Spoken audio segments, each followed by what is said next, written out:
Hey,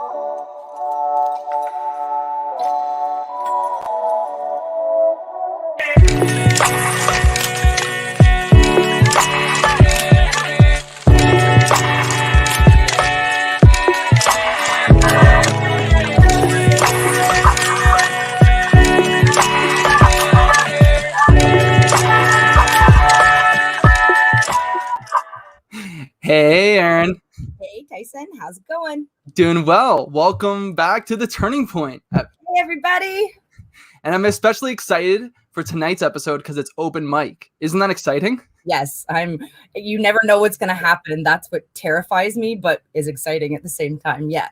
Yes. And we already got a few people in here already. And tonight is your chance to ask a question that's been on your mind probably, right? Yeah. Yep. Tonight's the night. We talk about all the time. That could be your turning point, but tonight really is open mic. So the floor is yours, and we want those questions to come in either anonymously right now through the chat or we're excited. Yeah, there's a few different ways. As Aaron was just explaining, the first way is in the chat. You can just ask it in the chat. We'll bring it up on the screen, and Doug will answer. As easy as pie.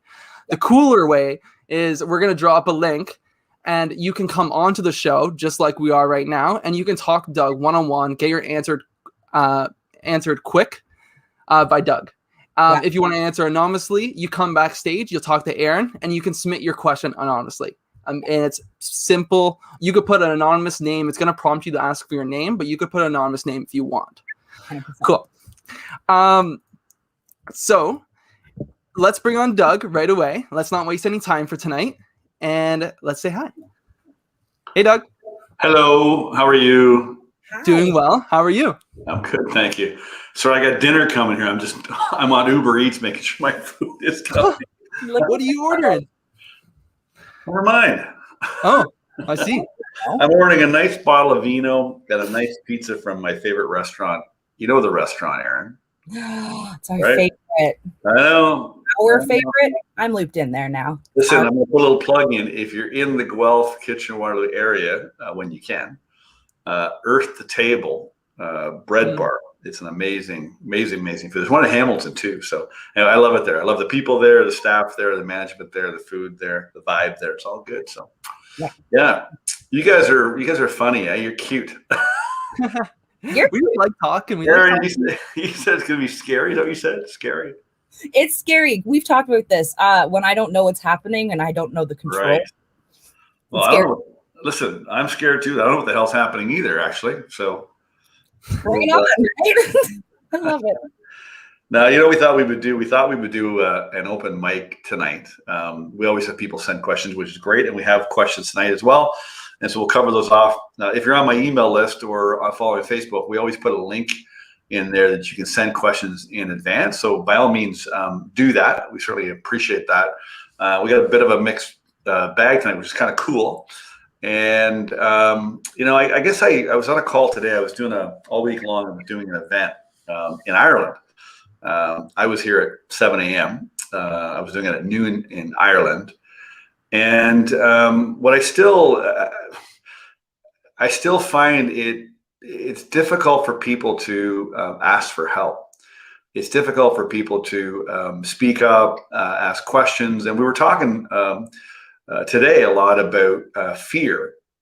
And, there's 6 basic fears. 3 at the top of the list of the 6 are fear of criticism, fear of poverty, and then fear of ill health. Interesting, right? And anyway, so I think it's unfortunate because I know for me, I used to lie a lot. What I mean by that is I wasn't really honest with people that were trying to help me. I used to talk to Bob Proctor, and we'd be talking about something. I'd be asking for some advice or something like that. He goes, "You're lying to me." I said, "I'm not lying." He goes, "Yes, you are." I go, "No, I'm not." He goes, "Yes, you are." I go, "You're right, I am." I wasn't lying, but I was holding back some of the truth, or what was on my mind, or what was bugging me, or what I felt was some of the junk running through my head or whatever. And so, one of the reasons we created this show was to create a place where you can come on and you could ask a question, because I get questions asked all the time. People, can I hop on a call with you? I got somebody from Ireland, in fact, yesterday said, can I just get on a call with you for 5 minutes? Sure. I got a message from somebody, I think in the Middle East that was watching. He said, can I just, I got a similar story. Can I just get on a call? I go, sure. I mean, I try to do that as much as I can, but I can't do that with everybody. And so this would be a place to do it. And I think this is a great opportunity for you. And what I was taught, so Bob, who I work with, he does a lot of Q&A calls, and he'll have hundreds of people on a call, sometimes thousands of people on a call. And his attitude, which I love, he said, chances are your question would help a lot of other people. They probably have the same question that you have. And so maybe your question is for you, but it could help a lot of people. And so I just encourage you to, if you got a question, hey, Nellie's going to Ireland next May. Yes, you are, Nellie. Nellie won a trip in her business, and she's going to Ireland next May. Woo-hoo, giddy up. Hey, by the way, let's say hello. Give me some love here. How about some hellos, some comments, some thumbs up, some thumbs down. I got my new setup here. I'm watching on Facebook, so I can see. Well, I'm on my profile. I'm not. We broadcast my profile and to my business page and through YouTube, but I'm on my profile here. There's some hearts. Thank you. That's good. Well, there's somebody from Ireland right there. Anyway, I'd really encourage you to put your question in. If you put it in the comments here, we'll pick it up there. As I said, or as Tyson said, you can drop. He's dropping a link rather into the chat. And hey, Leanne, and this is cool. I can see people now. He'll drop a link into the chat there, and that will put you backstage. And what that simply means is just you're not really backstage, but you can leave your camera off. You don't have to have your mic on. You can just simply, there's a private chat, and you can type in what your question is, and then Aaron will bring that on. We can do it that way. But I'd really love to see you. Hey, Andy, I really just love to see you come on here and ask for some help. I don't care what it is. Optimally, I think what we want to focus on is what's causing you frustration, what's causing you anxiety, what's causing you fear, like what's getting in your way, or if you're stuck in something, maybe you're stuck in indecision or whatever. But I know, my email to you said, I know something you don't know. I know that there's things getting in your way, and I also know you don't like to talk about it. You want to, but you don't like to because you're afraid of what people are going to think. Well, get rid of that crap once and for all. And yeah, come on the show. All right. Well, Tyson, let's start with some of the questions that got sent in.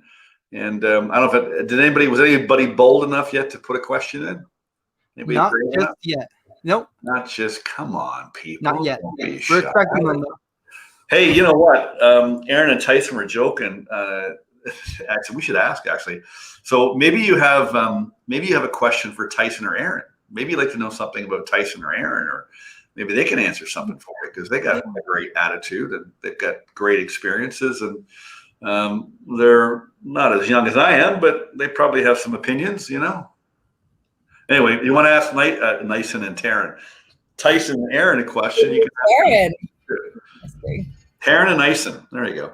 All right, give me some of the questions. Let's start with that, and we'll see if anybody warms up in the audience. Sure. So we have Kaylee. How do you get ahead when you're struggling with money? How do you get ahead? There's a question coming in for you, Tyson. How do you get ahead when you're struggling with money? Well, one of the hardest, I don't know if I have it with me here or not. Hang on a sec. I'll see if I can find it. This is called the Little Green Book, a little green cover on the inside. This is called The Science of Getting Rich, which the movie The Secret was based on. And if you're struggling with money, you're not earning enough, or you're just you're having a hard time keeping it, or if you feel like there's more you want to do with your life, but you don't have the money to be able to do it, then you might want to take a look at this book.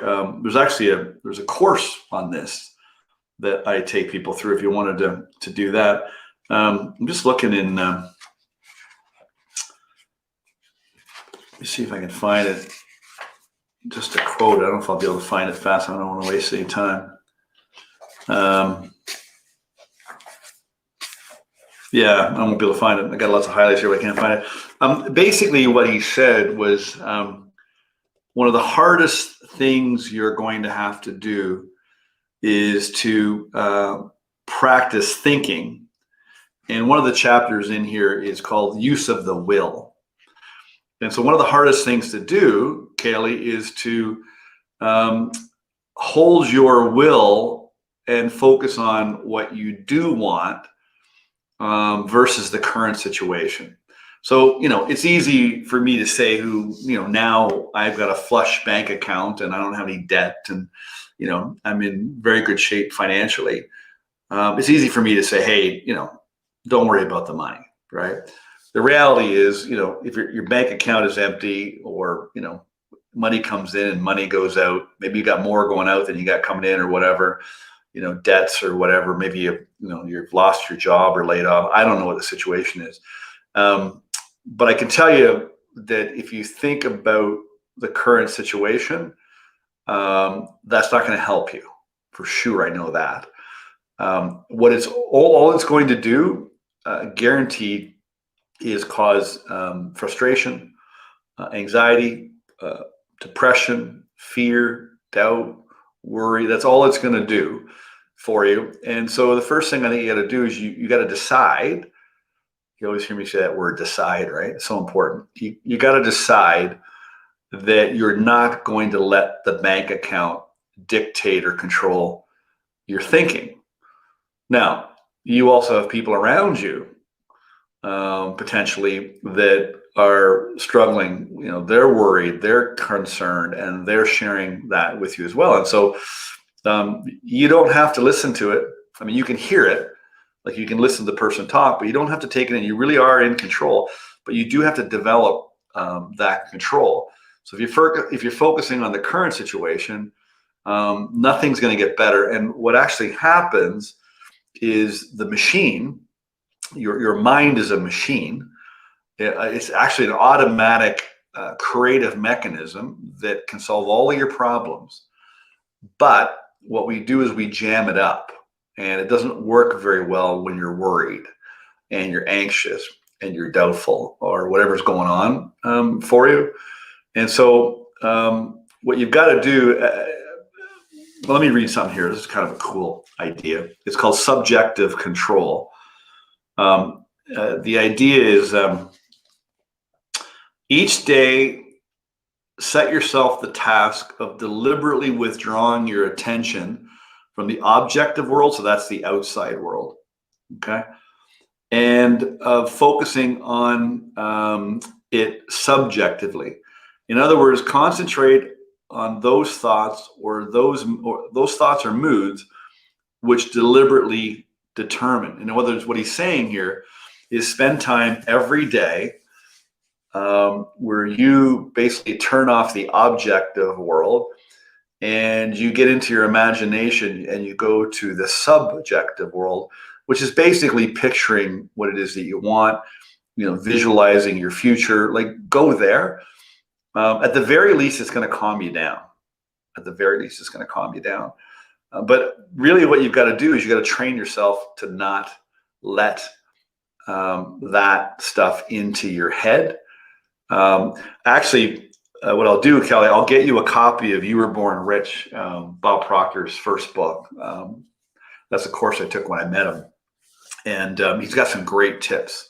In fact, you can download, if you guys want, maybe I'll put it in the Facebook after, but you can download an ebook version or an e-copy of the book. And he's got some great tips in there, how to really just deal with your current situation around money, like practical things that you can do, not just thinking things and mindset things, but actually practical action that you can take. And I followed the practical action when I first met him, because I had just gone bankrupt and racked up a bunch of debt again. And then I went to the seminar in Toronto, and that's where I started to learn this stuff. And then very quickly, I turned my financial situation around. So I hope that helps. But I'll get Kelly the book, and we'll get you the link that you can download it. In fact, Tyson or Aaron, you might be able to just go to my website in the background here. I think on my website there's a link for the book. I think under About Doug or somewhere. You can find it on the site, one of the two of you, if you have time, and drop it in the chat. We can get it to you that way. So yeah, okay. We'll find that for you, and we'll toss it into the chat for everybody. Good. Cool. So we got Cheryl asking a question. Any suggestions on how I can tap into my intuition, or how to notice the signs as I'm journaling what I want, but not aware of getting the signs yet? Let's read this. Any suggestions on how I can tap into my intuition, or how to notice the signs as I'm journaling with what I want, but not aware of getting signs yet? Well, I think I presume by your question, Cheryl, you probably already are intuitive, I presume. I would be testing my intuition, and maybe you can put another comment. Are you actually testing your intuition every day? And how I tested it, and I still do test it, is the first test I did is something Bob Proctor told me to do. He said, whenever you think of somebody, phone them and just ask them, hey, were you thinking about me? And so I started to do that. I started phoning people. And I mean, I won't take up too much time in the show with the story, but a close friend of mine, Jay, he was one of the first ones where I was really in tune. I phoned him up, and I got his voicemail, but he called me back, and I said, hey, the reason I was calling you is I was thinking about you this morning. I wondered if my intuition's on track, and were you thinking about me? He says, well, in fact, I was walking my son to school through the forest, and the trail I always go on, I'm always praying to God. I was praying for you. I go, no kidding. He goes, yeah, I was walking Jackson to school. I go, what time was that? He goes, about 8:15. Well, that's exactly when I had phoned him, 8:15. So that's one way to test your intuition. Or I'll text people. I'll be thinking about somebody, and I'll just text them. Hey, I was thinking about you. Am I on track? I go, oh my God, I just picked up my phone to see if you had sent me a message, or I was thinking about you, or whatever. So I would test your intuition that way. And while you're journaling, you're not always going to get ideas when you're journaling. They don't come to you right away. The ideas come to you when you're in a relaxed state. Your creative imagination only works in a relaxed state, and if your conscious mind is stimulated by a strong emotion, and so if it's a positive emotion, it'll trigger your creative imagination. I think you'll just know. I was talking to somebody today. They called me up, and they were dealing with a situation in their business, and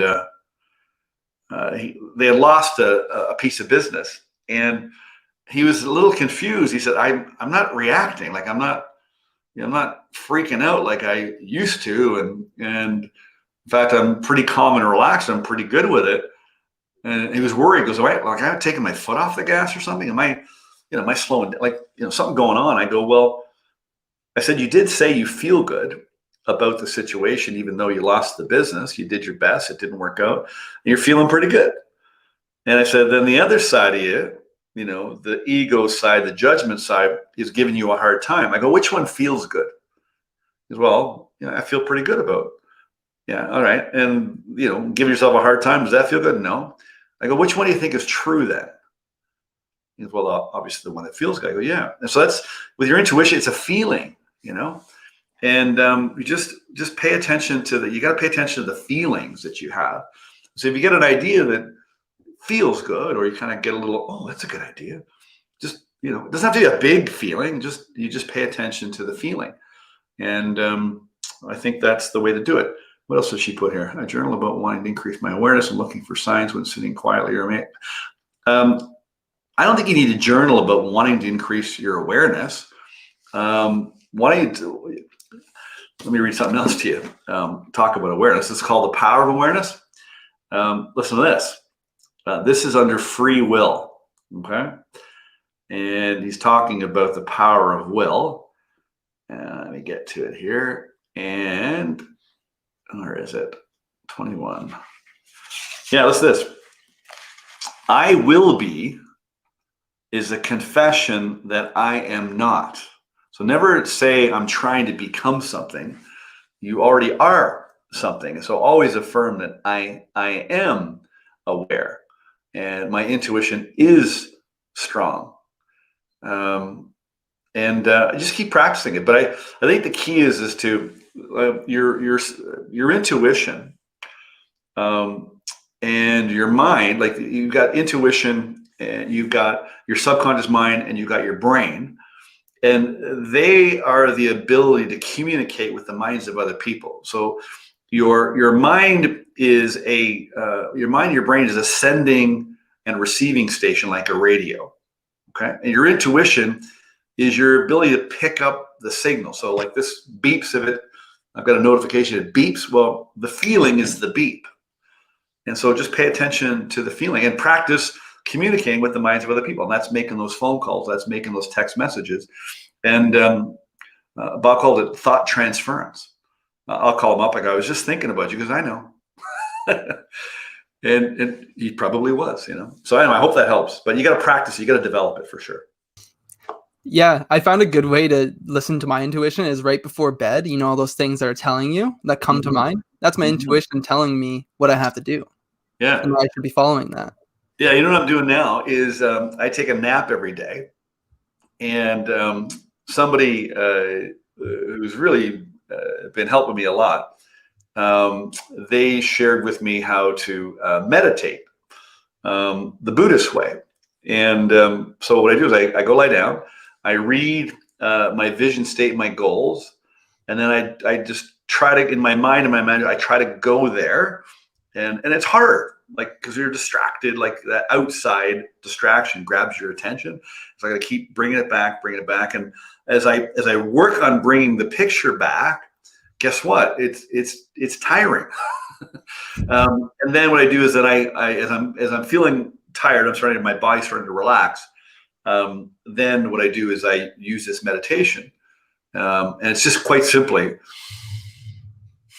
and you focus on your breath. What this person shared with me is that the breath is the one thing that we can all focus on that's universal to the entire human race. Not a dot on the wall, not a sound, breath.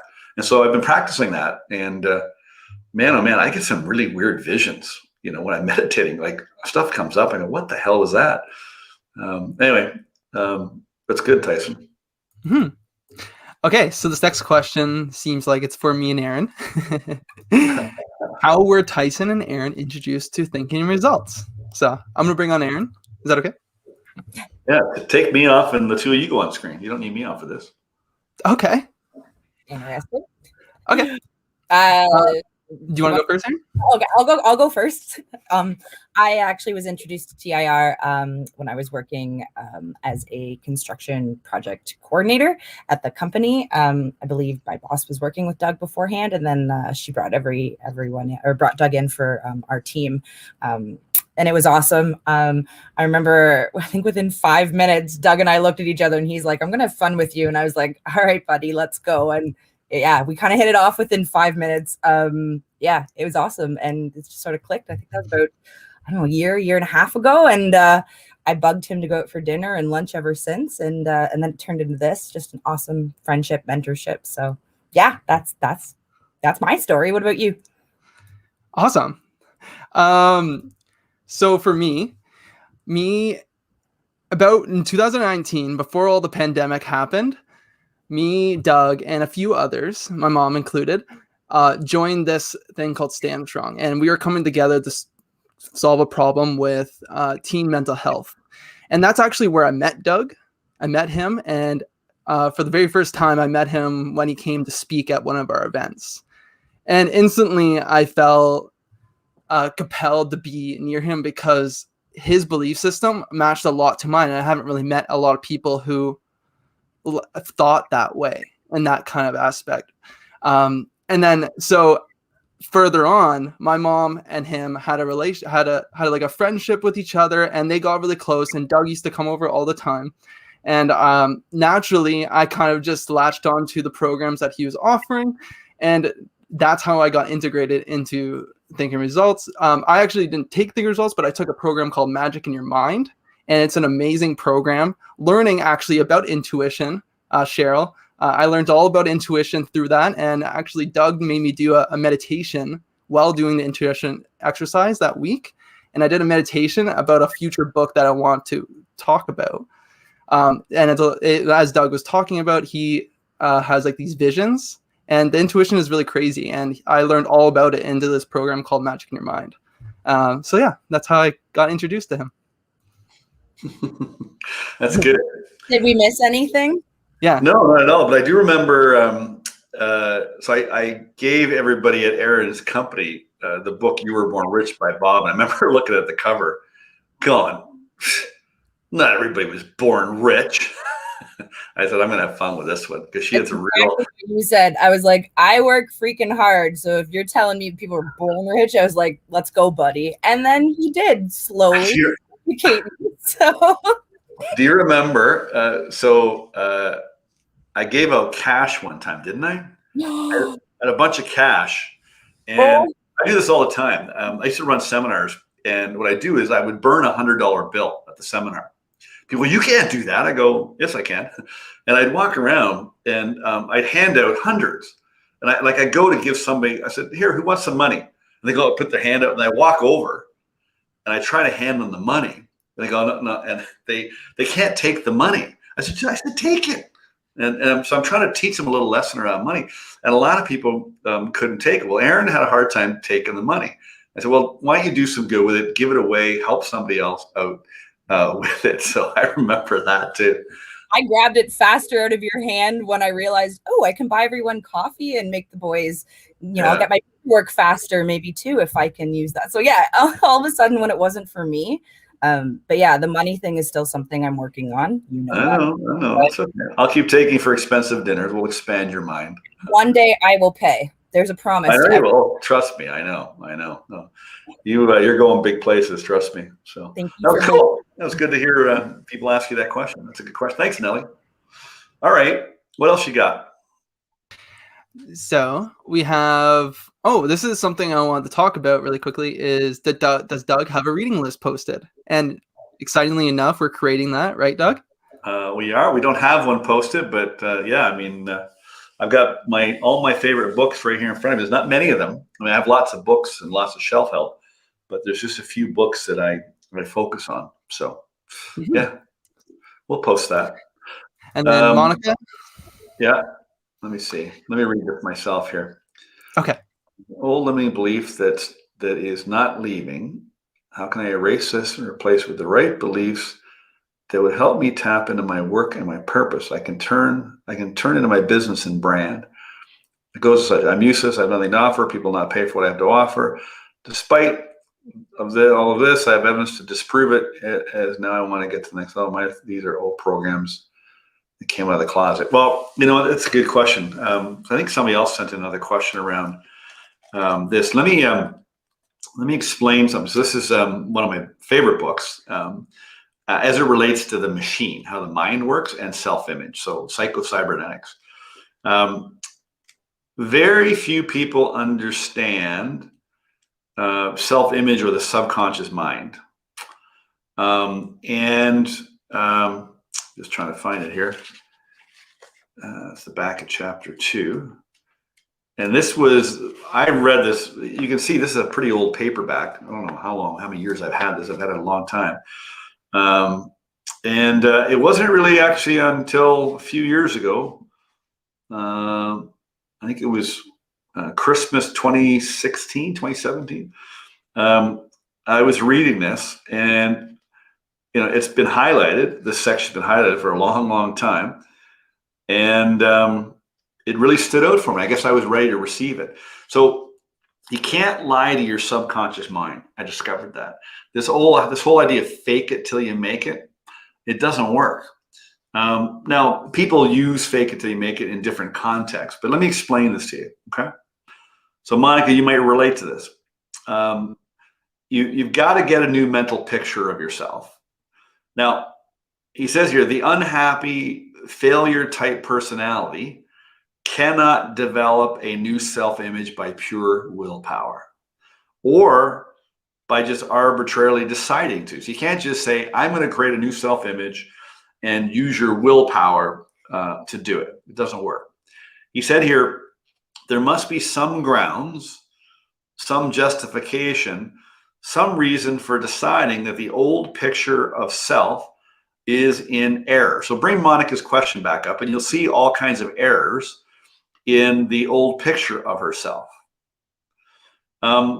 And so there's got to be some grounds or some justification that the current image or the old picture of you is in error and that a new picture is appropriate. So she says here, I've got some evidence to the contrary. You cannot merely imagine a new self-image unless you feel that it's based upon truth. Experience has shown that when a person does change his or her self-image, he has the feeling that for some reason or another, he sees or realizes the truth about himself or herself. This is 1960. Science has now confirmed what philosophers, mystics, and other intuitive people have long declared.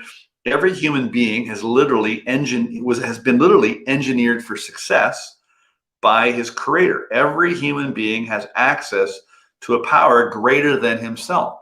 That means you. And so that's when it really hit me. I thought, yeah. And later in the chapter, a couple pages later, he said, God does not put out inferior products. Now, by this point, 2016, 2017, I knew that I had I call it a mistaken identity. Because I finally realized there's a bunch of things that I said about myself and believed about myself and thought about myself that just weren't really true. And so I came to the conclusion that how I felt about myself was definitely in error, but I was trying to trick my subconscious. I remember my former landlord before I moved here. She was on the show actually, Rita, beautiful lady, homeopath, and we heard I had some great talks. She said you can't trick your subconscious, and I knew that, but I was still trying to trick it. And she said, you know what you do? And we were talking about how some of the trauma and abuse would still kind of come up and kind of get in my way. She said, I want you to have a conversation with that little boy every day, every morning, every night. Have a conversation with Doug, little boy Doug, and tell him, start talking to him. So I started talking to him. I tell him, hey, Doug, listen, you're such a good little boy, and it wasn't your fault and you weren't responsible. And I just praised him. And man, oh man, what a powerful exercise that was. And so everything's in your question and your statement, Monica, is that I think you have enough awareness that you know what you're thinking about yourself isn't true, but you really gotta commit to that. I go, no, this is for me. I go, this is bullshit. I think there's enough basis there. I think others would agree that there's some truth in there. And if you read this or you read any of this information that we're talking about, if you really study, you'll realize, who and what you really are. Let me read this to you, if this helps.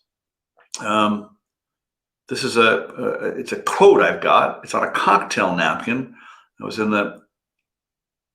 flying home from LA. How do I get to my folders here? How the hell do you do that? Wait a minute. Here we go. Favorites. I was flying home from LA, and there's a quote here on a cocktail napkin. This is something that Bob had said. And I don't know if he was quoting somebody else. He didn't say it, but he just said it. And so, Monica, you think of yourself as a human. Now I'm putting first person Monica into this, okay? Monica, you think of yourself as a human searching for a spiritual awakening, when in fact, you're a spiritual being attempting to cope with a human awakening. Seeing yourself from the perspective of the spirit within will help you to remember why you came here and what you came here to do. And so I had to kind of study that and really get my mind around the fact that, spirit is in me. God is in me. Call it whatever you want. And so we are spiritual beings. We're walking around in this body, and we've got this intellect. We have this mind and a brain, and But you really got to try looking at you from a spiritual perspective, or be objective. Like use what's called intellectual objectivity. Be objective about yourself. Be an outsider. Look at yourself and go, well, that ain't true. And so I'd make a list of all the things that you believe about yourself that aren't true. And then just look at them and then just flip them all around. And the ones that don't feel good, those are lies. So take the lies and just go to the opposite. So if I'm not good enough, just go, I am. I am something. I am this. I am that. I am. I got a pile of affirmations. They're filled with I am. I am. Not I will be. I am. So everybody needs to know that around self-image. You can't trick your subconscious. The new self-image that you need to create in order to get where you want to go, because your self-image creates the boundary for your achievement. You can only go so far with your achievement. So I don't know if I mentioned this on a show or a call. I was sitting here and River was walking around my desk and I was looking outside my front yard. And I thought to myself, your self-image is like an invisible fence for a dog. So somebody had suggested, maybe I want to get an invisible fence for my yard. I got a big acreage property here, and then River could run around outside, do whatever he wanted. And if he had a collar on, I guess they have a collar or something with a little thing. If he got to the boundary of the invisible fence, he would get a little zap and he wouldn't go any further. And if I expanded the boundary, he could go farther. If I restricted the size of the boundary, he would have less place to run and play. And so your self-image is like that. Your self-image is a boundary. It limits how far you can go. And so a lot of us, we get to the boundary, and that's as far as we can go. And we get zapped and we hit what we call the terror barrier. You get stuck in fear and indecision, and you procrastinate and you doubt and overthink because you've hit the boundary of your self-image. Okay, or look at it this way: you want to get here, but you're stuck here because this is the self-image. This is the limit. This is like the glass ceiling. And so if you want to achieve something up here, you need a self-image of that person. And so you have to create a new self-image. And if you create a new self-image, that expands the boundary. But if you're making up a self-image that feels like a lie, well, then you really got to get to the truth. The reality is the image you want to create, that is the truth. But if you believe lies about yourself because of your experiences, your past, or the mistakes you made or whatever, like that was me, then you're gonna stay stuck. So, and nobody should be stuck. So Adam has a question that's kind of related to this in a sense. I want to know. This open mic thing's working. Mm-hmm. Yeah, it's such an amazing time for everyone to share their questions. It's awesome. I love it. Maybe I should just do open mic every night and stop doing all the talking.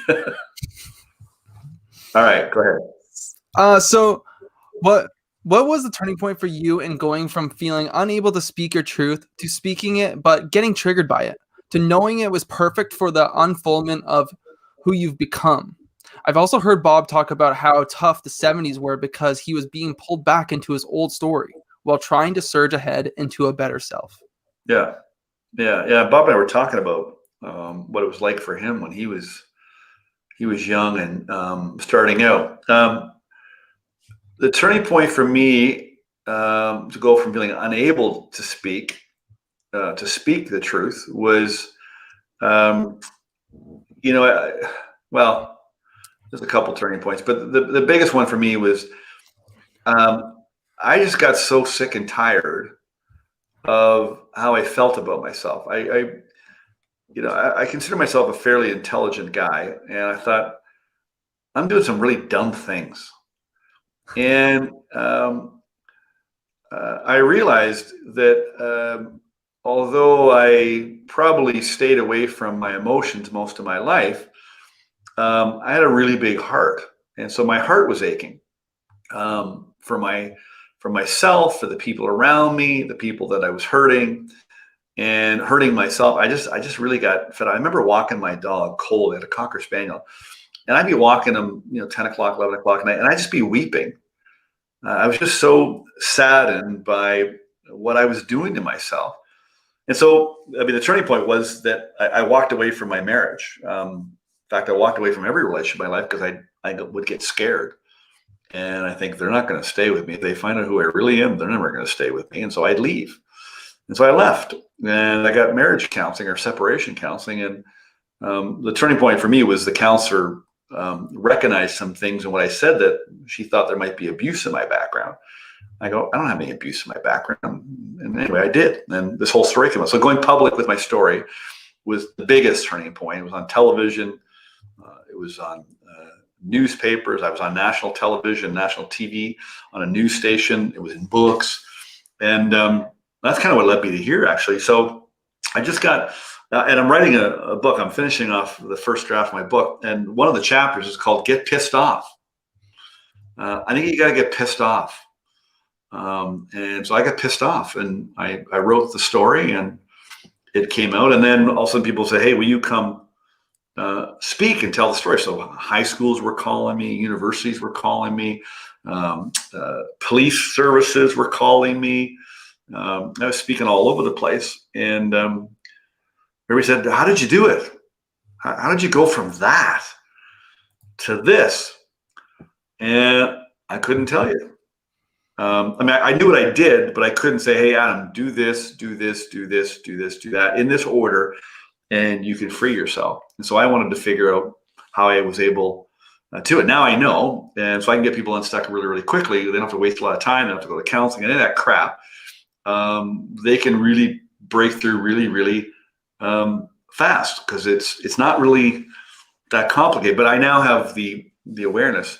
And for Bob, I can't speak on his behalf. I can only speak of what he told me. But yeah, I mean, he was so far different than everybody else that was around him, his family, his friends, the people he was hanging around with. But he was, I don't know, he just had something in him that he really believed in, and he just persisted. He was in love with teaching the information. That's what it was.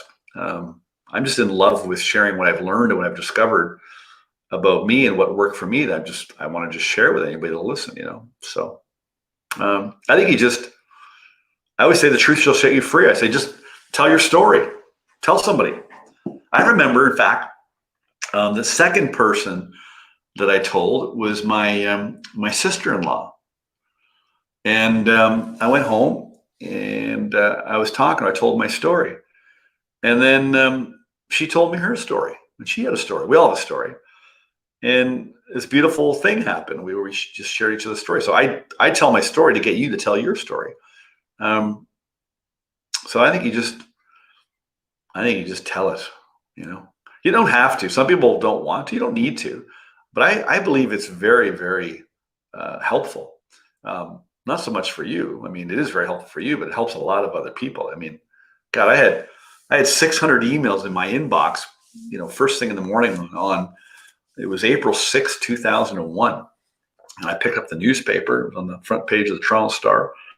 And I picked up the neighbor, and by the time I got back from my coffee, which was like a 10-minute walk, there was like 600 emails in my inbox. And, a lot of them, congratulating me and, being so courageous. A lot of people telling me their stories. And that was the beginning. So now I'm very open with the story. And I don't look at it negatively in any way, shape, or form. It wasn't about me. It just happened. It happened to me. That little boy, Doug, I get a little emotional about him sometimes if I'm talking to him. Yeah, I feel bad for him, but I don't let it take me down anymore. And I'm probably in the best place I've ever been in my life. I always say I'm the farthest away from fear of criticism that I've ever been. I'm not all the way, it's still in my life, but I'm the farthest away I've ever been. And I keep distancing myself from it purposefully and decidedly. And I think that's important for you too, Adam. And I'd like just to take a second to say congratulations, Doug.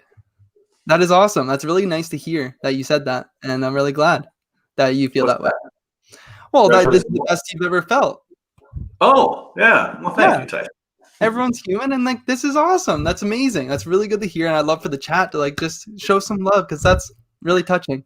I love that. See, Tyson just loves me. It's awesome. A good guy, Tyson. And I'd like to shine a little light on Monica for having a little turning point. She said that oh, okay. She said oh, I can't find I can't find it now. But she had a turning point. She's like, "Thank you very much. That helped a lot." All right, good. That's what we want to do. Okay, so we got Deanne here. How do I Yeah. stop giving my energy away to my boss and others in my workplace when I receive emails that are condescending and more often than I like it? It distracts me from productivity and my goals. Then I start telling myself stories and lose my self-confidence. I was going to say delete the emails. I do a lot of swiping, deleting. Well, I would delete the emails if you can. I remember Bob saying to me one time, he said, most things get done by neglect. I didn't know what he meant by that. But there's a lot of things now I neglect. I ignore, I delete emails. I figure if somebody's really trying to get a hold of me, they'll email me again. And oftentimes things get taken care of by somebody else. But I think that, and it's hard without talking to the person here. But I think I would wonder what your attitude is towards your boss. I wonder what you think about him. I wonder the conversations you have in your head with him or about him, or imagine a scenario that hasn't happened that might happen, and you go through a dialogue together. You're imitating or imagining or pretending what you're going to say. So if you have a poor attitude towards him in any way, shape, or form, then the fastest way to turn this around is change your attitude towards him. So a lot of people understand what's called the Pygmalion effect. Again, it's around self-image. And so how you see yourself, Diane, so your self-image dictates how you interact with others or how you treat other people. And then how you treat other people determines how they see you. And how they see you determines how they treat you and react to you. And then how they react towards you, how they treat you dictates how you feel about yourself. And around and around and around you go.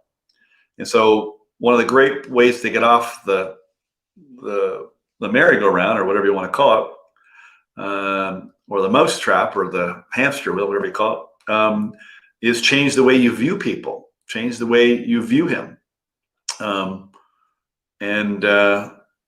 know Diana and I had a call actually one time. And so I would, wink, wink, Diane, I would practice what you preach. I would do that. And then the other thing is, I wouldn't take anything personally. Now you're going to take things personally. We all do, but you practice not taking things personally, and don't make stuff up in your head, because you'll get an email, it'll distract you, it'll maybe frustrate you, irritate you, anger you, whatever, and then you'll create some drama or a story or what might happen or whatever, and you get sucked in by that. Another thing I would do just on the productivity side is I wouldn't have your email on all the time. Like, there'll be lots of times where I set this thing aside. I turn it off. I'll turn off all my notifications on my computer. I'll go into full screen.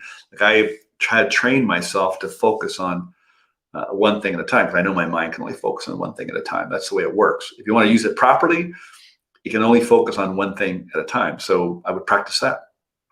There's a much more to Diane's question that I can probably get to without full context, but that's my answer. Yeah, that's an awesome answer. Especially one about the email, like keeping it away, maybe checking it once an hour instead of having it always on. Totally, yeah. I don't check my email every day or all day long. I check it every once in a while. Mm-hmm. Yeah. So we're gonna take a question that got submitted. Okay. So we got Jake. What do you suggest I can do so I can start earning some more money? I would sit down with your pen. I remember years when I first got into business, a guy that hired me, his grandfather, very wealthy, successful man. He said, young man, if you want to figure out what you want to do with your life, flip through the yellow pages and find an ad that you like. If you like plumbers, become a plumber. Now, we don't have yellow pages anymore, but that's what his advice is. Just flip through the yellow pages and find an ad that you like. So I would do the same. I get a pen out. I just make a list of things that you love to do. What do you love to do? What do you enjoy doing? Make a list of your gifts, your God-given gifts, or the talents that you've developed through your lifetime and your career so far. Make a list of all those, and just take a look at it. And I would just keep looking at that for probably for every day for a few weeks anyway. Just keep looking at it, and I started asking myself my question: what do I really, really want? What do I really, really want? I was talking to a client today, and he's questioning his goals. I said, well, what do you really want? Because I want to travel all around the world. I said, well, why don't you do this? Well, I'm going to need some money. I said, well, all right, there you go. Let's focus on how you can earn the money to do what you love to do. So you're not going to really find any ways to start earning money until you decide there's a purpose for it. There's got to be a purpose for it, and there has to be an exchange. Okay, it's called use value for cash value. So you must give more use value than what you take in cash value. So this book, I don't know what the price is on it. It was $7.50 Canadian. All right, that was the cash value. Now, the actual value of the book, it probably cost $1 to make it, print it, like the cover and the paper and the ink. But the use value far exceeds the cash value that I paid for this book.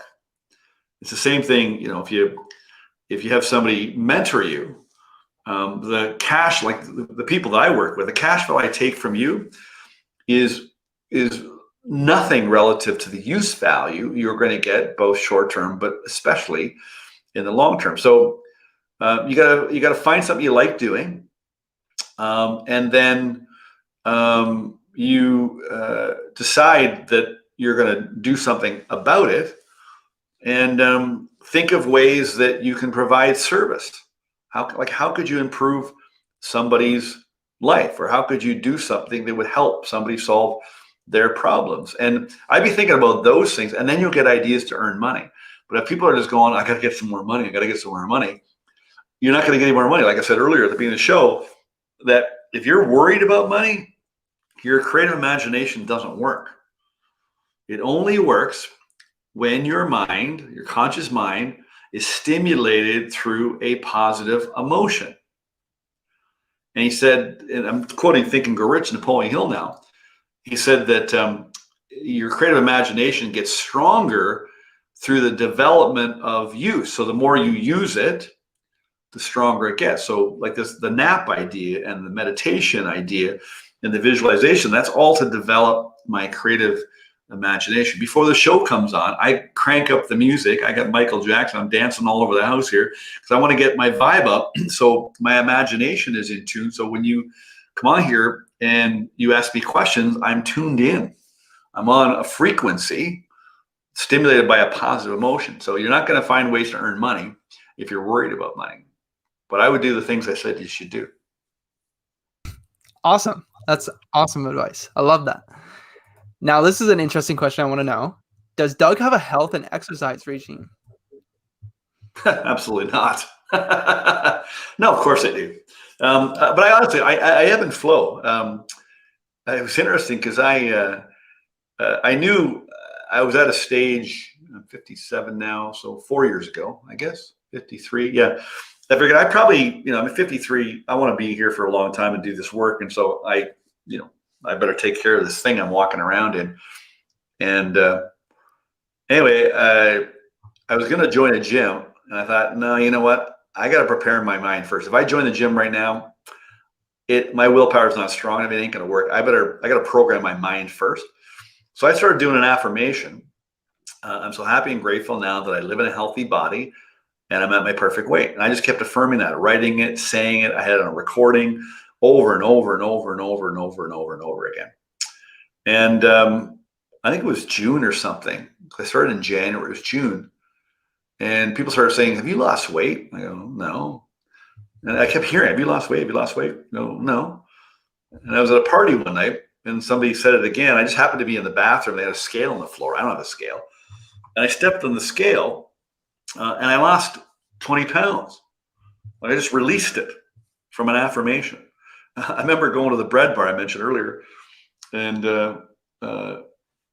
it was Abe that was working. And so I sit down at the bar. I always sit at the bar, and I'd like to have dinner or work there. And he said, you want the usual steak frites and a glass of Cab Sauv? I go, nah, I think I'm going to have the quinoa salad and a Perrier. He just looked at me like, what the hell are you doing? And I didn't even choose that. Just automatically, my subconscious kicked in and started getting my body eating differently. And so I eat pretty healthy, I eat pretty clean, but I treat myself. The exercise thing, I'm kind of shifting. I was going to the gym, very committed to that. And I was going regularly. Of course, now you can't do that. And so now I'm shifting. I'm doing a paradigm shift, and I'm preparing my mind where I'd rather just exercise from home and walk my dog and do some basic exercises, but I eat well. And I still affirm one of my daily affirmations. I live in a healthy body and I'm at my perfect weight. I've been affirming that for 4 years. Every day I affirm that. And you know what? I never get sick. I never get sick. I always feel pretty good once in a while, but anyway, yeah. I'm awesome. Affirmations, everyone. Affirmations. For 63 years old, eh? What's that? Nothing. Oh, yeah. I mean, you look great. When I did seminars, I go, not bad for, and I'd say I'm like some age, and they go, like I say 65. They go, you're not 65. I go, well, actually, I'm turning 66. I was 52 at the time or something. But anyway, I look good for 57. Mm-hmm. Right. So we're at the top of the hour. Do you want to keep going with questions? I don't know. Ask the people in the chat if they want me to keep going. Yeah, guys, here's your last chance to post your questions in the chat. And if you guys want to come on, I'm going to post a link into the chat right now so you guys can come on. But any last minute questions, we'd love for you to say them right now. Last chance. Mm-hmm. If not, that's okay, because I think my dinner's arrived. I saw the Uber guy pull up the driveway. So I got a relationship with the Uber driver now. I said, can you not bring it till 9? He goes, yeah, I was there at your house before. I tipped him. I put a big tip into Uber, like a big tip into Uber, because I needed him to come later and drop it off. And I got a bottle of wine, so you're not allowed to. You have to knock on the door. I have to see the person in case I'm, some 50-year-old ordering the wine. Anyway, that's a good tip for you. Tip big. Tip big. You'll love it. All right, Tyson, do we have anything else, or are we going to wrap it up? Yes. So we have, I'm stuck. Family take advantage. I allow it. I hate confrontation. So I say nothing in my head and is so fried. I'm stuck. Family take advantage. Well, listen, you have to get your head around this. You might not like it. They're not taking advantage of you. You're allowing them to take advantage or to treat you poorly. That you got to take responsibility for that. You have to. And by taking responsibility for that, you're claiming your personal power. And you're claiming, no, wait a minute, I am in control of me. I'm not going to let anybody on the outside control me. So there's a reason why you hate confrontation. What I love about people sending questions in, I can see everything that's going on. I don't know Thomasina, but I know exactly what's going on. I hate confrontation. So, when you were young, you had some problems, and you got into trouble and conflict, or maybe you got hurt, or maybe you made some mistakes, or all the above. And so you are very adverse to conflict and confrontation, which weakens you, actually. It's basically saying you're sending a message to your subconscious, you know what? You're not good enough. You're not really worth it. You don't really deserve to be treated better than you're being treated. It's interesting. I do a lot of work with women's shelters because, I really understand men, and I came from an abusive background, so I really understand abuse. Anyway, the recidivism rate for women that are abused or in shelters is now approaching third generation. So a client of mine runs a shelter. She's the CEO. She said, we now have grandchildren, granddaughters coming into the shelter, third generation. And they stay in those relationships until they don't leave them, if and until their self-image gets to a point where they say, enough is enough and I don't deserve this. And so I think you should take a look at psychocybernetics. I would take a look at the 4 Agreements by Don Miguel Ruiz, and just put her a question back up, Tyson. Yep. It's the same as Monica. It's filled with lies. That you're not stuck. You feel stuck. Like I always say, people, you are stuck, but it's that you feel stuck. Family take advantage. I allow it. So that's revealing her self-worth. She's fearful of confrontation. So I say nothing, and my head is fried. So you got a lot going on inside because you're suppressing. You're suppressing your emotions. You're suppressing you probably have anger because of the way people are treating you. You're suppressing it all. And so you got to take a look at this and go, no, wait a minute. Now, I'm sure if I met you, I have a much different perspective on you than you have on you.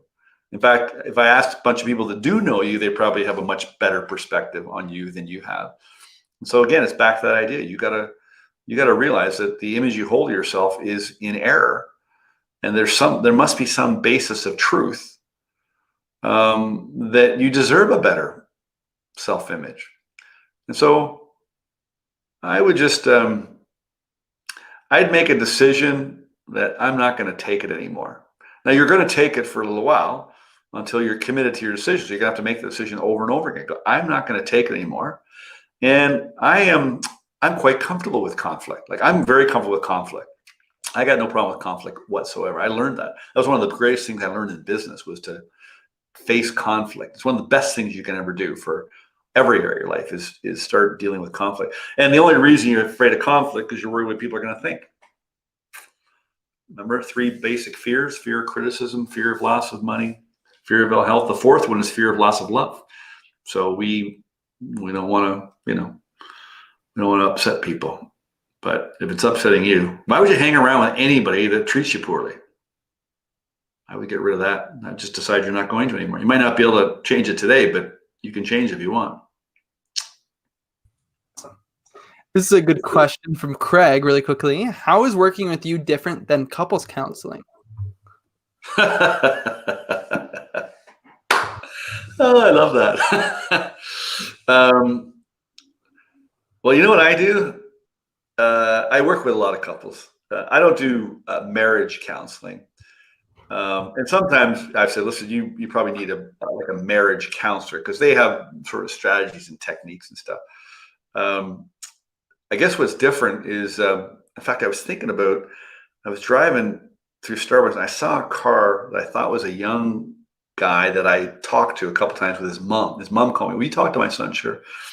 And we didn't speak much more after the couple of conversations. Why? Because I just hit mom and son over the head. Like, I just gave it to them straight and direct. They didn't want to hear what I have to say. I was right. It was the truth, but they didn't like the truth. So I just get right to it. I get people to, I guess, stop focusing on the other person. Stop trying to change the other person. Change your perception on the other person. And I just kind of I kind of separate the two. I got a couple pieces of advice that were invaluable.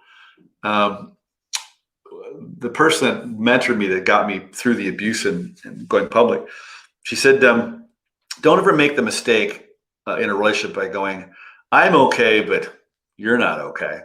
Or don't go, I'm not okay, but you're okay. It's, I'm okay, you're okay. And so that would be your first rule I give somebody. In fact, I'm thinking about it. I think about a client who she gave me lots of credit, but it was them that did it. I just took a certain different approach with them. And the other rule was, remember that, so let's say Craig's married, for example, if he is, there's 3 relationships going on in your marriage. There's your relationship with you. There's your relationship with your spouse, there's your relationship with yourself, your spouse and her relationship with herself. And then the marriage is another relationship. There's 3 separate things. And so you need to separate them. You gotta be you, be yourself, live your life the way you want to live it, do what you want to do. And your wife, your spouse does the same thing. And then you come together and you enjoy each other. So what I do is I kick people's perceptions in the ass, because that's their problem. They got a perception problem. That's what I do different. I do that with couples, with leaders, It's the only way to change them, right? Yeah, I mean, well, when the whole show was born, Tyson mentioned earlier, we're sitting at his mom's house, and she's there, and Tyson's there, and Mayor, who's been on the show, is there, and we're talking, and they call it getting dug in, because I would just kick their asses, Yeah, and they loved it. Here we are. We got a show, right, Tyson? exactly. And there's been a lot of turning points I can see in the comment section.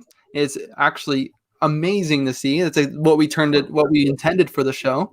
Good. And Adam, this is something I'm curious about. Adam's asking, Bob says if a goal doesn't sort of scare him, it's the wrong goal. He's pretty good at this by now. What's a good fear response to punch through the terror barrier? Well, a punch response to push through the terror barrier. You don't really have to punch through. You actually just walk through quite easily, actually, because it's recognizing the fear and what it really is, what it really is, what's causing it, and why you feel physically and emotionally the way you do because of the fear.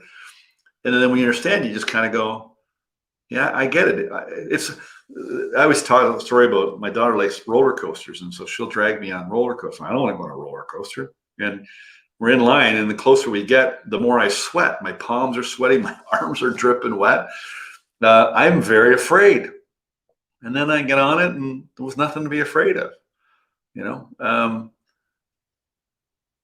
So you don't look at the terror barrier as some big, huge wall to climb over. Just look at it as an invisible wall that you just walk through. In working with the law, I think it was, or Wallace, maybe it was Science to Get Rich. I was working with the law. That's what it was. Like a stream, a little baby stream and it turns into a very powerful river. And it just winds its way around effortlessly and easily, and it gains power as it goes. And literally, a river can kill people. It can erode, take down buildings. I mean, you've seen people, floods and stuff. So I would just look at it differently. Don't look at it as so difficult. It feels difficult. It's the way you're feeling. So you think it's hard, but fear is invisible. Fear and faith require you to believe in the invisible. They're both invisible. So I would Adam, I'd stop thinking about it. I'd stop talking about it. I'd just take some action, and you'll cause an effect. You go, oh, it's not that big a deal. Have you ever heard the story of the elephant who gets tied as a baby? Yeah. But as they grow up, yeah, they can easily rip out of it, but totally, they don't know that. Yeah. Kind of the same idea. Yeah. Cool. That's it for questions, though. All right. Well, that's it. I'm going to wrap up. Thanks for coming on. Tyson, Aaron, thanks for being here and answering a couple questions. That was cool. And thanks to all of you for sending questions in and opening up. And we had a really good chat here. It's been good. I appreciate you speaking up. And undoubtedly, I know that, and give us a thumbs up if you agree, but I'm sure that other people's questions have helped you. And so that's what it's all about. So I want to thank everybody for coming on, and we'll see you next Thursday. Don't forget to share the show. Did we talk about sharing the show? Did we talk about that? We'll do it now. We'll do it right now. Share the show. If you care, share. Hit the share button. Hashtag Ask Doug Dane. Share the show. Hit the share button before you go. Help somebody out. We appreciate it. All right, guys. Good night. Good night, everyone. See you.